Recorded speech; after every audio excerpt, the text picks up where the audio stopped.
ایک بادشاہ نے رات کو گیدڑوں کی آوازیں سنے تو صبح وزیروں سے پوچھا کہ رات کو یہ گیدڑ بہت شور کر رہے تھے، کیا وجہ ہے؟ اس وقت کے وزیر عقل مند ہوتے تھے، انہوں نے کہا جناب کھانے پینے کی چیزوں کی کمی ہوگی اس لیے فریاد کر رہے ہیں۔ تو حاکم وقت نے آرڈر دیا کہ ان کا بندوبست کیا جائے۔ وزیر صاحب نے کچھ مال گھر بھجوا دیا اور کچھ رشتہ داروں اور دوستوں میں تقسیم کیا۔ اگلی رات کو پھر وہیں آوازیں آئیں تو صبح بادشاہ نے وزیر سے فرمایا کہ کل اپنے سامان نہیں بھجوایا کیا؟ تو وزیر نے فوری جواب دیا کہ جی بادشاہ سلامت بھجوایا تو تھا۔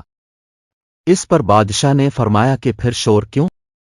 تو وزیر نے کہا جناب سردی کی وجہ سے شور کر رہے ہیں۔ تو بادشاہ نے آرڈر جاری کیا کہ بستروں کا انتظام کیا جائے۔ وزیر نے کچھ بستر گھر بھیج دیے اور کچھ رشتہ داروں اور دوستوں میں تقسیم کیے۔ جب پھر رات آئی تو بدستور آوازیں آنا شروع ہو گئیں تو بادشاہ کو غصہ آیا اور اسی وقت وزیر کو طلب کیا کہ کیا بستروں کا انتظام نہیں کیا گیا؟ تو وزیر نے کہا کہ جناب وہ سب کچھ ہو گیا ہے۔ تو بادشاہ نے فرمایا کہ پھر یہ شور کیوں؟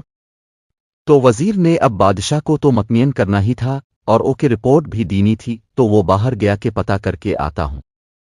وزیر جب واپس آیا تو مسکراہٹ لبوں پر سجائے آداب عرض کیا کہ بادشاہ سلامت یہ شور نہیں کر رہے، بلکہ آپ کا شکریہ ادا کر رہے ہیں اور روزانہ کرتے رہیں گے۔